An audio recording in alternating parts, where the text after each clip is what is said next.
বন্ধুরা, এই যে আমার সব থালা বাসন, প্রচুর বাসন হয়তো আমার। এই যে নিচে আর এক ঝুড়ি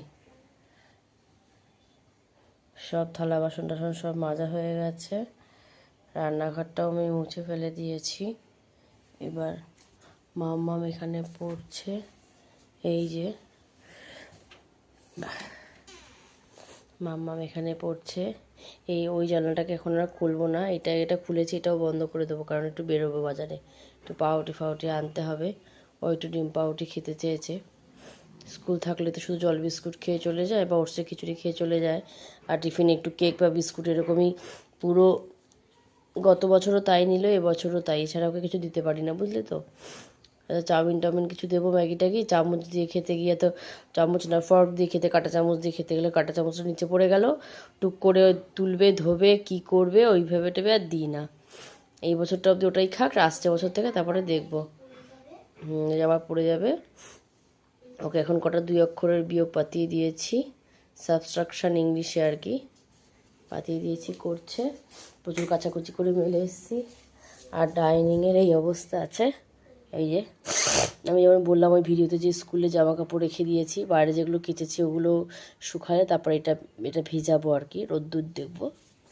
এটা 11:30 নাগাদ ভিজাবো, 12টায় জল আসবে, কেচে দেবো। ঠাকুরের ফুলগুলো ফেলতে হবে। এই যে ডিম 2টো এনে রেখেছি, এখনও জায়গা রাখার সময় পাইনি। ওইদিকে আমার আলু রয়েছে, রান্নার আলু, আমার আলু না। তো ঠাকুরের বাসনগুলো যে মাজবো, লিকুইড শেষ, ঠাকুরের বাসন মাজার সাবানটাও শেষ। তো এখন একটা আপাতত সাবান নিয়ে আসি, লিকুইড পরে দেখছি।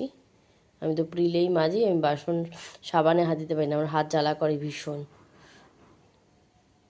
তো এই অবস্থা। আর ওই ঘরে আর খুলিনি, ওটা অন্ধকারই আছে, ওখান থেকে বেরোবো আমরা এখন। খুললে কী বলো তো, বিড়াল টিলে কোথা থেকে আসে না, টের পাবো না শেষে। তো চলো দেখি ও কী বিয়োগ করলো, ঠিকঠাক হলো কি না। তো বন্ধুরা চলো আমি এবার রেডি হয়ে নিই। এটা কালকের আমার বাসি নাইটি, কাচাকুচি, বাসন মাজা, রান্নাঘর মোছা সব হয়ে গেল। এবার চলো বাজারে, জামাটা আমার চেঞ্জ করে নিই, রেডি হয়ে। এখনও রোদ্দুর ওঠেনি সেরকমভাবে। সবাই বাইক যারা যারা চালাও প্লিজ হেলমেট পরো, বাইক আর স্কুটি প্লিজ প্লিজ প্লিজ বন্ধুরা, এই রিকোয়েস্টটা আবার অন্তত তোমরা একটু শোনো। তোমরা তোমার বন্ধু বলো, আমি তোমাদের বন্ধু হয়ে নিশ্চয়ই চাইবো না তোমাদের কারোর বিপদ হোক, বা তোমাদের কোনো রকম কোনো ক্ষতি হোক, তোমাদের কোনো রকম কোনো অসুবিধা হোক, সেটা তো আমারও কষ্ট, বলো, তাই না? তো ঠিক আছে, টাটা, সবাই ভালো থেকো, সুস্থ থেকো। পরে আবার স্যান্ডউইচ বানিয়ে খাবো যখন, তখন ভিডিও করবো। টাটা।